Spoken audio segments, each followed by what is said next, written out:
Dumanokwe, they were my seniors by 1 year. They finished their degrees a year before I did. And the talk here was that Fort Hare was regarded as an inferior institution. At the Wits, there was talk that Africans are not capable of doing certain degrees. They cannot do law. We had certainly Z.K. Matthews as a lawyer, but generally they said the Africans cannot do those things that are of an abstract nature. We are people who are used to look after cattle, goats, and sheep. We think in concrete terms, not in abstract terms. Now, law demands that you think in abstract terms. You must know what a crime is and what it is that makes a crime a crime. And they say, of course, in Latin, and we were being taught by Z.K. Matthews here, there must be the mens rea, the intent. There must be the action to go with the intent for the crime, for an action to be a crime. So the mens rea, the actus reus, that is action, together. And Africans cannot conceive that.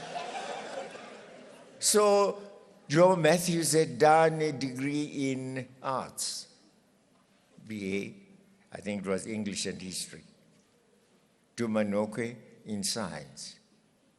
They say we must go to the Wits to do law and blow, I quote, blow that myth. And they went to the University of the Wits and blew that myth and became lawyers. That's how Joe Matthews became a lawyer, Dumanokwe became a lawyer. But they were motivated by the fact that we were being demeaned and despised as inferiors and wanted to prove that an African has the same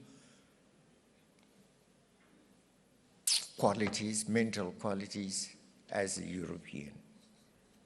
So it has been a long struggle to prove that we are also equal people, and even to prove that we are also human beings.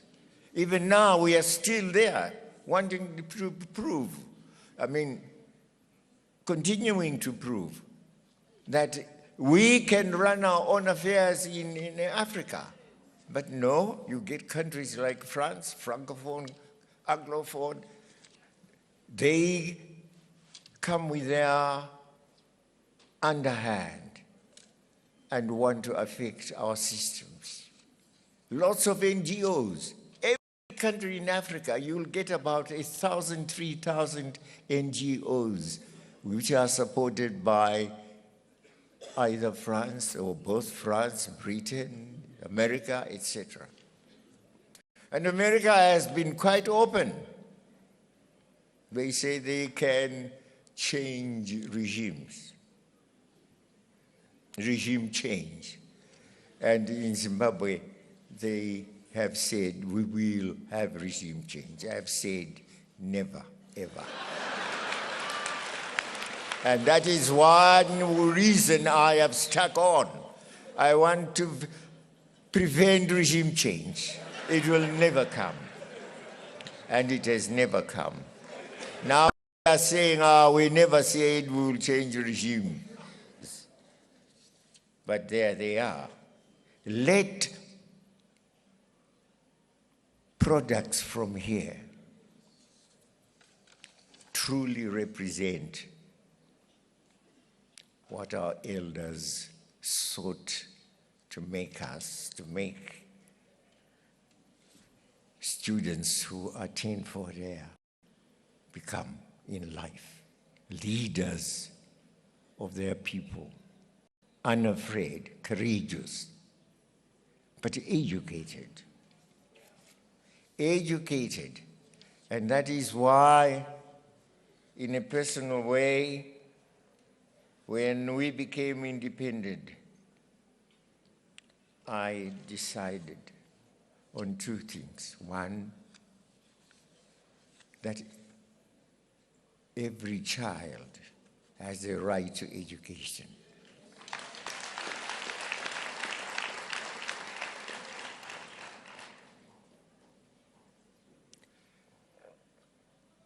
That our education naturally must not just be primary,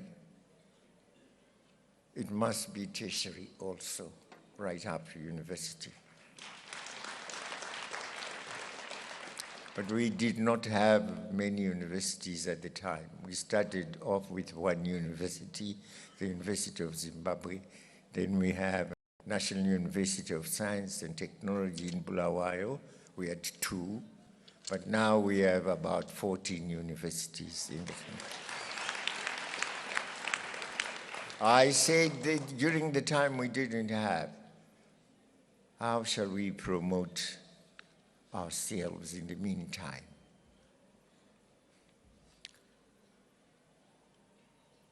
The universities, whether they were 2, and even when they became 3, 4, 5, 6, they chose only students who had maximum passes at the secondary school level. But others who had passed well and had good marks, no. So I said, I think it can also act as my own tribute to my alma mater, the University of Fort Hare, if I establish a scholarship that would see some Zimbabwean students also go there. So, under the Presidential Scholarship Fund, between 1995 and 2016, we have had some 3,679 students completing their university studies in South Africa generally. Most significantly, 3,010 students have graduated from the University of Fort Hare.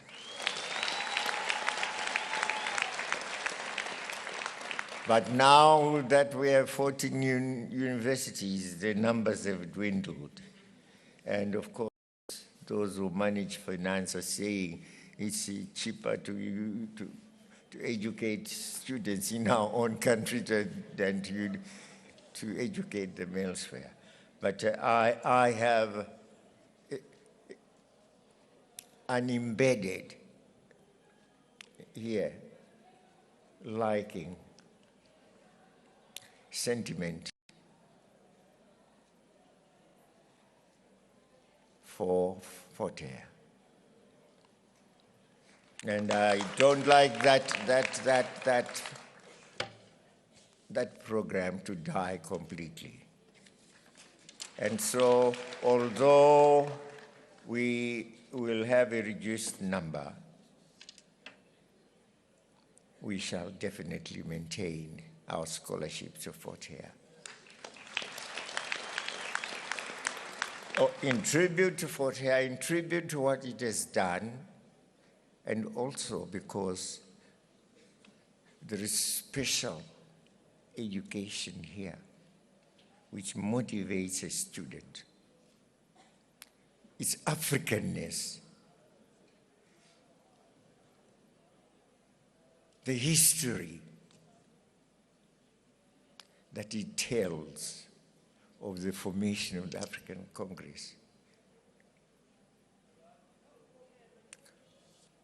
And the making, therefore, of the African nation.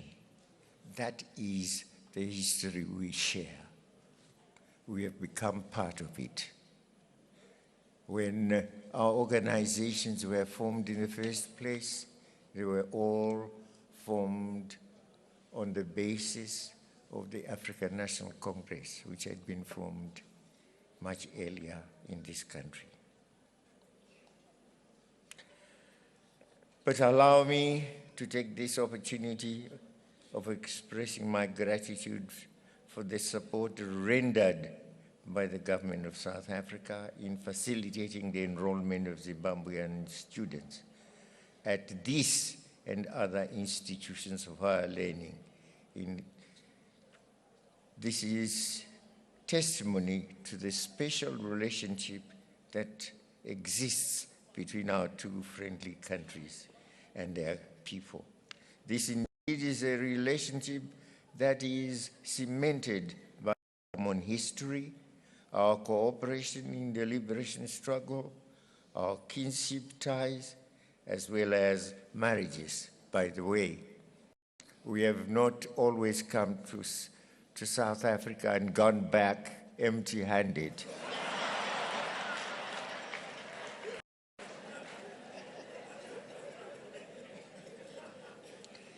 So, whereas we have come as singles, we went back as doubles. And that also has been a great contribution to us. But as I talk about that, I must say the second aspect of my endeavor has been to accelerate gender equality, starting with the education of the girl child.